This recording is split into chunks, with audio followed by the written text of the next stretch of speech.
আচ্ছা, ওল্ড এই শব্দটার সাথে তো আমরা সবাই পরিচিত, তাই না? এই শব্দটির অন্য দুটি ফর্ম হলো ওল্ডার অ্যান্ড ওল্ডেস্ট, কিন্তু এই শব্দটির আরো অন্য দুটি ফর্ম আছে, তা হলো এল্ডার অ্যান্ড এল্ডেস্ট। এখন কথা হলো কখন আমরা ইউজ করব ওল্ডার অ্যান্ড এল্ডার, আবার কখন আমরা ইউজ করব ওল্ডেস্ট অ্যান্ড এল্ডেস্ট, তা কি আমরা জানি? আজকে আমরা সেই নিয়েই কথা বলবো। যখন আমরা দুজন ব্যক্তির মধ্যে বয়সের তফাৎ বোঝাবো এবং তারা যদি হয় সেম ফ্যামিলি থেকে, তখন আমরা ইউজ করব এল্ডার অ্যান্ড এল্ডেস্ট। আর যখন দুজন পার্সনের মধ্যে বয়সের তফাৎ বোঝাবো কিন্তু তারা সেম ফ্যামিলি থেকে বিলং করে না, তখন আমরা ইউজ করব ওল্ডার অ্যান্ড ওল্ডেস্ট। চলুন কিছু এক্সাম্পলের মাধ্যমে এই বিষয়গুলো আমরা ক্লিয়ার করে ফেলি।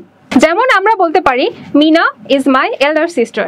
দ্যাট মিনস মিনা আমার ফ্যামিলির বড় বোন, সে আমার আপন বোন।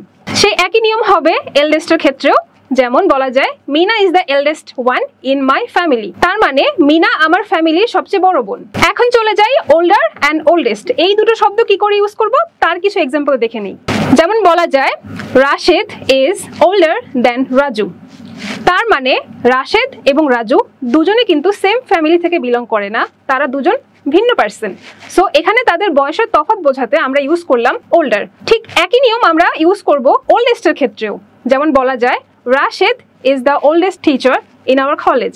দ্যাট মিনস রাশেদ আমাদের কলেজের সবচেয়ে বয়স্ক একজন teacher.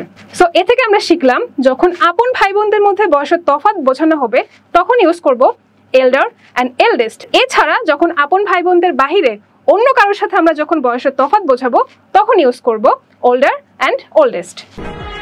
Petronas Education, exacting excellence.